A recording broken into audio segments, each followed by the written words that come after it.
Alhamdulillah, hamdan katsiran thayyiban mubarakan fi kama yuhibbu rabbuna wa yarda. Asyhadu an la ilaha illallah wahdahu la syarikalah wa asyhadu anna Muhammadan abduhu wa rasuluh alladzi la nabiyya ba'da.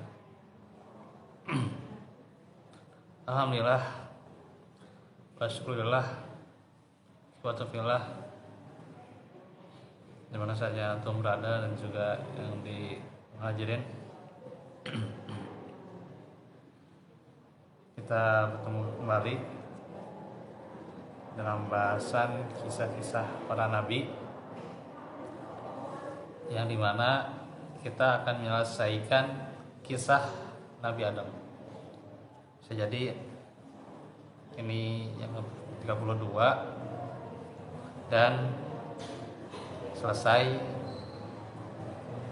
Kalau masih panjang berarti kita akan lanjut Desember sebagai ya episode terakhir kisah Nabi Adam.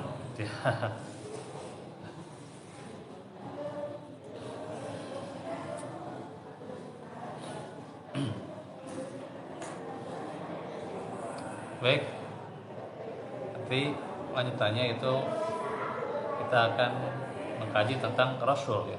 Sebelum nanti kisah Nabi Nuh alaihissalam.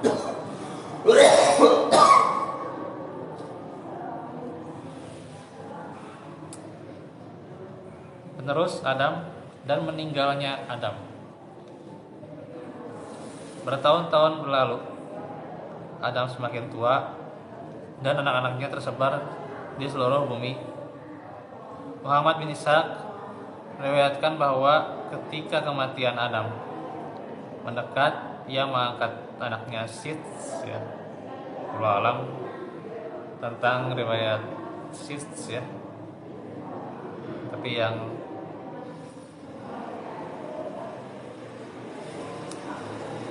lebih riwayatnya itu bisa diterima ya. Biasanya walaupun memang ada yang melemahkan, tapi ada yang lain sebagai penguat gitu. Tentang Sith ya,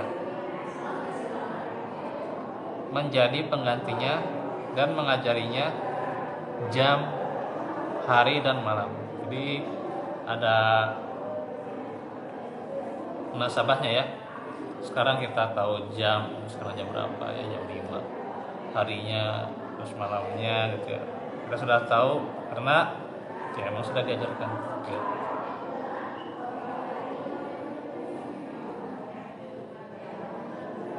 Walaupun ya tidak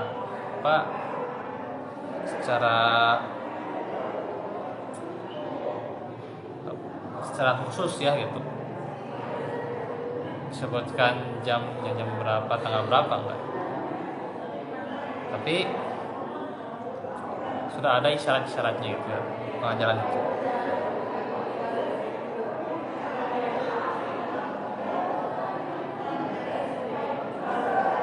Bersama tindakan yang tepat untuk ibadah mereka. Jadi ada bagaimana waktu-waktu untuk ibadah ya.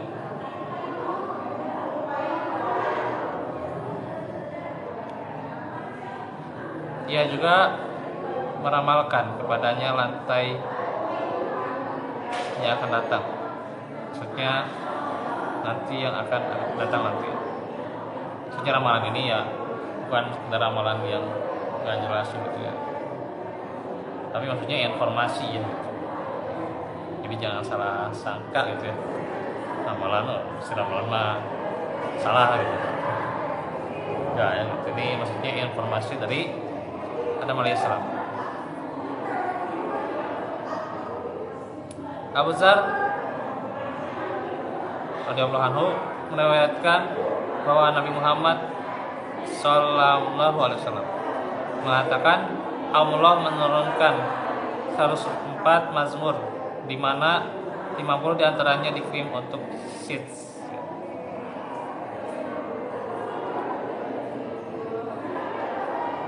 Nabi Adam telah menjadi dewasa Lalu tahun demi tahun datang silih berganti, sehingga anak-anaknya tersebar di bumi.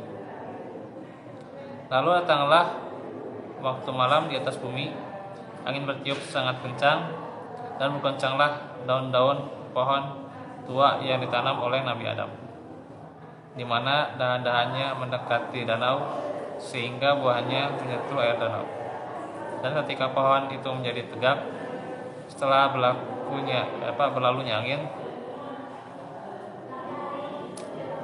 air mulai berjatuhan di antara cabang-cabangnya, dan tampak dari jauh bahwa pohon itu sedang menarik dirinya, memisahkan diri dari air dan menangis. Ini bukan khurafat gitu, bukan tahayul. Itu emang itulah masa lalu ya, di masa dahulu gitu. Kalau jangan salah ya, kalau pohon sedih ya jangan ya. Zaman dulu ya masih bisa dikatakan ya, bagaimana bahkan Nabi Muhammad saja kan itu ada kegembiraan tersendiri ya bagi batu-batu dan tanaman-tanaman ketika beliau lewat ya. Nah, itu. Pohon itu sedih dan dahan-dahannya berguncang. Sementara itu di langit tampak bahwa bintang-bintang juga berguncang. Cahaya bulan menerobos kamar Nabi Adam sehingga cahaya itu menerpa wajah Nabi Adam. Wajah Nabi Adam tampak lebih pucat dan lebih muram dari wajah bulan. Bulan mengetahui bahwa Nabi Adam akan mati. Insya Allah. Kamar yang sederhana, kamarnya Adam. Nabi Adam tertidur dengan jenggotnya yang putih dan wajahnya yang bersinar di atas tempat tidur, dan dahan-dahan pohon dan bunga-bunga. Anak-anaknya semua berdiri di sekelilingnya dan menunggu wasiatnya. Nabi Adam berbicara dan memahamkan anak-anaknya bahwa hanya ada satu perahu keselamatan bagi manusia, dan hanya ada satu senjata baginya yang dapat menenangkannya. Perahu itu adalah petunjuk Allah, dan senjata itu adalah kalimat-kalimat Allah. Nah, ini camkan ya buat kita kuas dari Adam alaihissalam menjelang meninggalnya. Beliau mengatakan ya, ada satu perahu keselamatan bagi manusia dan ada senjata ya. Apa itu perahu tadi? Petunjuk Allah ya. Itu yang harus kita ikuti ya. Itu yang harus kita jadikan pedoman. Dan senjatanya apa? Kalimat-kalimat Allah ya. Ya. Senjata-senjata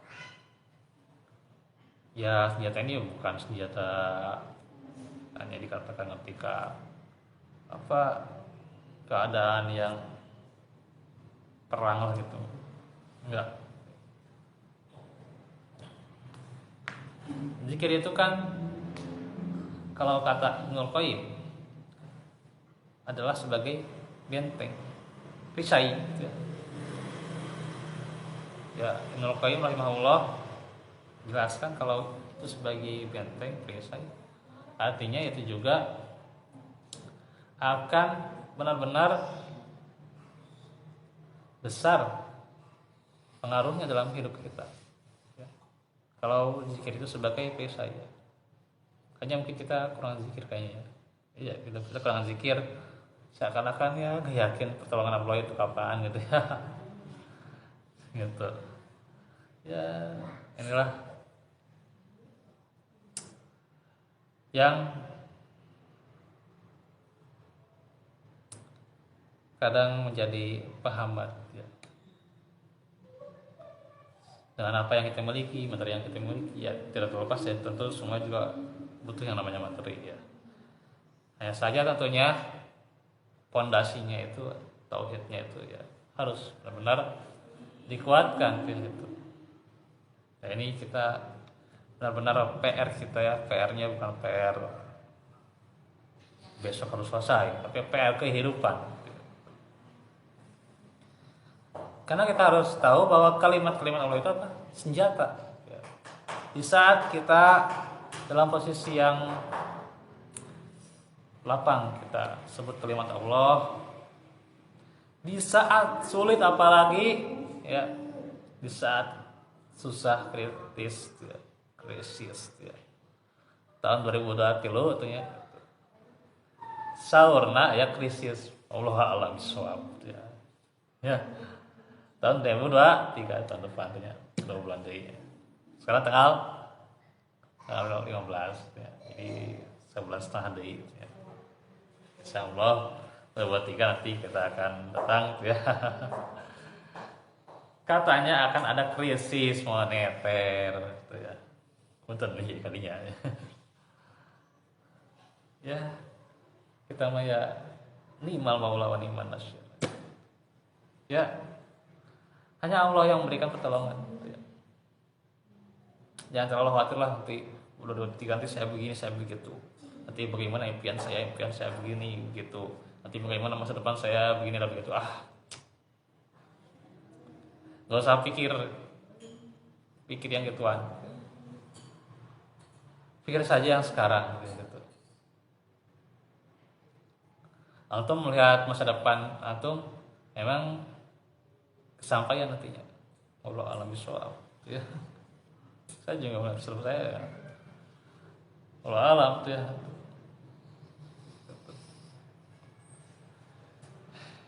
Jadi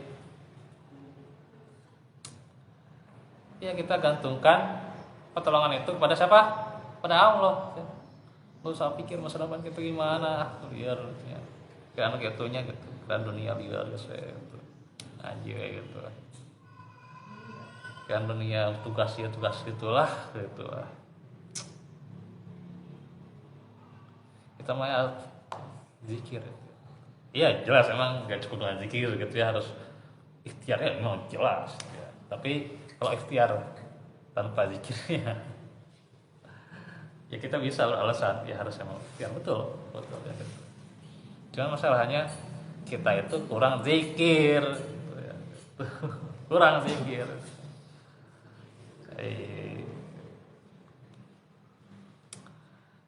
Para sahabat antum ya tahulah bagaimana nanti kita akan melihat kisah Sirah Nabawiyah ya. Nabi Muhammad itu luar biasa ya, zikirnya gitu, istighfarnya luar biasa ya.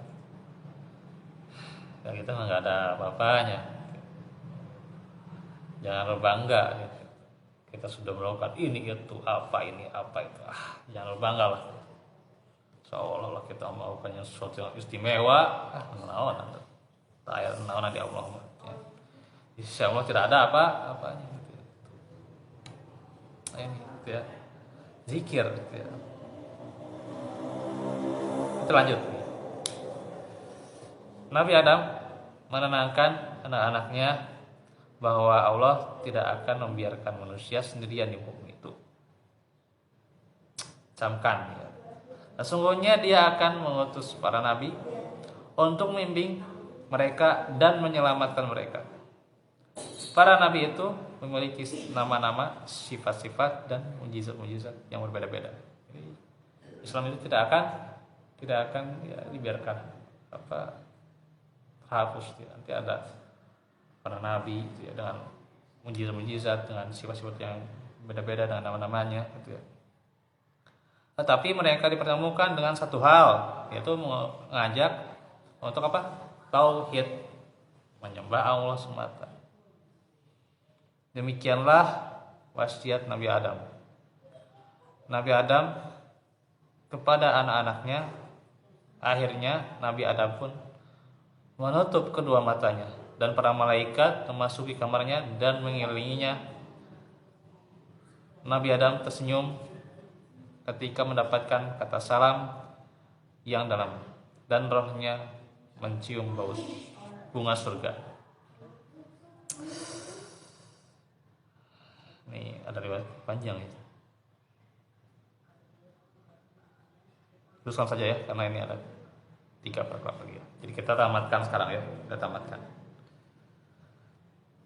Abdullah bin Al-Imam Ahmad bin Hambal meriwayatkan bahwa Ubay bin Ka'ab mengatakan, ketika kematian Adam sudah dekat, ia berkata kepada anaknya, kepada anak-anaknya, hai anak-anakku, sesungguhnya aku ingin memakan buah surga. Maka mereka pergi mencari apa yang telah Adam minta. Mereka bertemu dengan malaikat yang membawa kafan dan dengan apa yang akan dibalsam. Mereka berkata, hai Bani Adam, apa yang kalian cari? Apa yang kalian inginkan? Kemana kalian akan pergi? Mereka berkata, ayah kami sakit dan ingin memakan buah surga. Para malaikat berkata kepada mereka, kembalilah, karena ayahmu akan segera bertemu dengan ajalnya. Maka mereka kembali dengan malaikat, dan ketika Hawa melihat mereka, ia mengenali mereka. Dia berusaha menyembunyikan dirinya di belakang Adam. Adam berkata kepadanya, tinggalkan aku sendiri. Insyaallah. Aku datang sebelummu. Jangan pergi di antara aku dan para malaikat Tuhanku. Maka mereka mengambil jiwanya, membalsam dan membungkusnya, menggali kubur dan membaringkannya di dalamnya. Mereka berdoa untuk dirinya dan menempatkan dia dalam kuburnya, mengatakan, wahai anak Adam. Ini adalah tradisi di saat kematian, itu apa? Menguburkan ya, menguburkan. Sebelum kematiannya, Adam meyakinkan anak-anaknya bahwa Allah tidak akan meninggalkan manusia sendirian di bumi, tetapi dia akan mengutus para nabinya untuk membimbing mereka. Para nabi akan memiliki nama berbeda, sifat dan mukjizat, tetapi mereka akan bersatu dalam satu hal, seruan untuk menyembah Allah ya. Karena nanti ya di episode tentang menjelang datangnya atau menjelang diutusnya Nabi Nuh alaihissalam ya, sebagai nabi ya bagi mereka nanti kaumnya ya. Bagaimana kaumnya itu generasi yang terakhir dari keturunan Adam itu adanya kesyirikan ya. Nah itu nanti ada ya, sehingga ini perlu sekali dikembalikan pada ajaran yang lamanya, yaitu apa? Ajaran tauhid ya.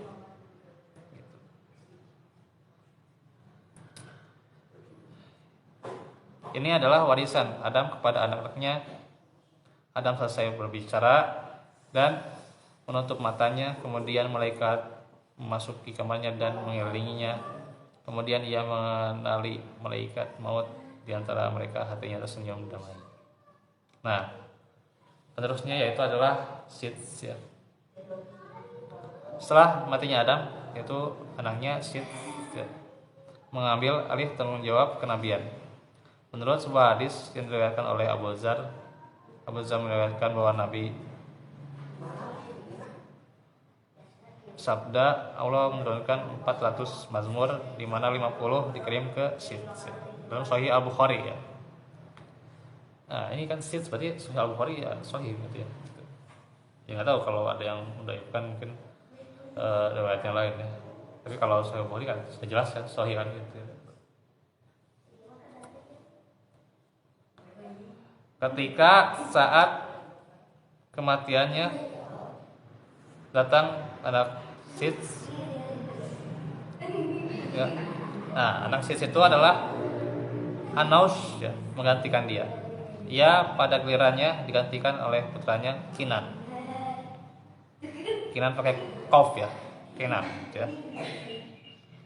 Menyatakan bahwa Mahalabiel adalah raja dari 7 daerah, bahwa ia adalah orang pertama yang menebang pohon untuk membangun kota-kota dan benteng besar, dan bahwa ia membangun kota Babilonia. Ini asal usulnya Babilonia ya.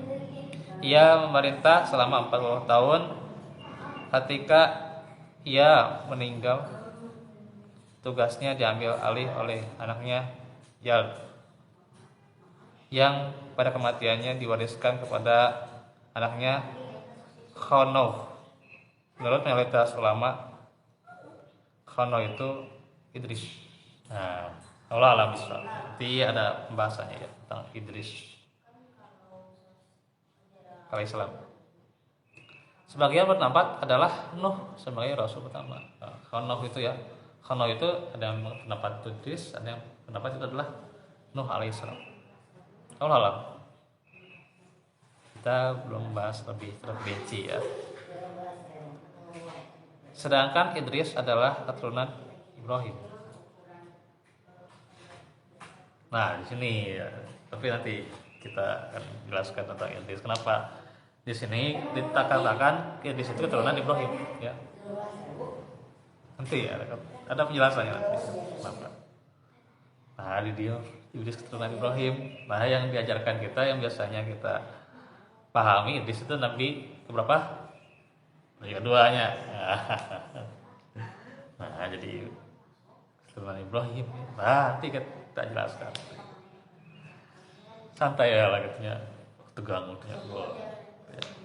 Ini kan membuka cakrawala ilmu kita ya. Kan liar banget gitu ya. Insyaallah nanti akan diterangkan ya. Kenapa? Rasul yang pertama disebut di dalam Al-Quran itu siapa? Nuh alaihissalam. Nanti kita akan jelaskan ya. Syekh Ibnu Utsaimin berkata, semua nabi yang disebutkan dalam Al-Quran adalah rasul ya. Jadi Idris juga termasuk rasul ya. Idris juga nabi dan rasul gitu. Kecuali Adam itu hanya pasti jadi nabi saja ya, bukan rasul. Kenapa? Ya karena emang anak-anaknya bertauhid ya. Pengikutnya kan bertauhid. Hanya saja penyimpangannya terjadi itu bukan karena kesyirikan ya, tapi karena ya akhlak itu yang gitu. Akhlaknya si Qabil ya.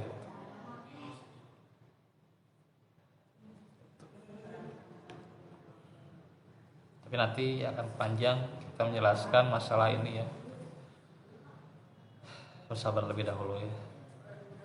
Sekarang kita bersyukur kita sudah menyelesaikan kisah Nabi Adam ya. Ada berapa kisah Nabi Adam? 32 sebenarnya ya. Kalau dibikin tulisannya, cuma kan kita berapa pertemuan ya, sejak di Al-Jariyah sampai sekarang tuh ya gitu. Nah, bersyukur kita sudah selesai ya. Insyaallah nanti kita akan lanjutkan tentang ya itu apa tentang Rasul ya gitu. Sebelum kita ke Nabi Nuh nanti kita akan ya jelaskan juga kenapa Idris keturunan Ibrahim ya, kenapa bukan Idris nabi kedua kan. Emang tadi sudah dijelaskan bahwa Rasul yang pertama kan yang sebut itu adalah Nuh gitu ya gitu, bukan Idris ya. Sedangkan Idris itu termasuk Rasul ya, gitu. Bukan nabi saja ya, sehingga ini disebutkan ya apa di surat apa itu Al-Anbiya. Siapa yang pertama disebutin? Nabi Nuh, bukan Idris ya. Jadi setelah Adam siapa? Nah, kita nantikan saja episode jawabannya nanti ya. Oke, itu saja dahulu. Assalamualaikum tentunya, dan juga mengucapkan ya jazakumullah khair ya. Setelah menyelesaikan bertahun-tahun kisah Nabi Adam, tentunya alhamdulillah sudah selesai tepat pada waktunya. Semoga kisah yang kita dengarkan ya, kita ketahui dari Nabi Adam ya. Nanti kita juga meroja lagi misalnya kisah Nabi Adam dari awal sampai akhir, silakan ya. Tulisannya ada di blog ya. Insya Allah blog aktif lagi ya gitu ya. Memang saya kurang ini ya blok karena ya, HP saya ya udah rusak semua. Ini juga yang baru nih terpaksa beli sebenarnya juga ya. Gimana ya walaupun emang ada dana untuk keluarga dan sebagainya, jadi ya, terpaksa nih ya karena emang udah mengaji gitu ya, bukan untuk apa-apa ya gitu kan. HP-nya untuk ngaji gitu. Kalau peminkum Rabbana atina fid dunya hasanah wa fil akhirati hasanah wa qina adzabannar. Rabbana hab lana min azwajina wa dzurriyyatina qurrata a'yun waj'alna lil muttaqina imama. Ya muqallibal qulub ya muqallibal qulub sabit qalbi ala dinik, ya musarrifal qulub sarrif qalbi ala ta'atik.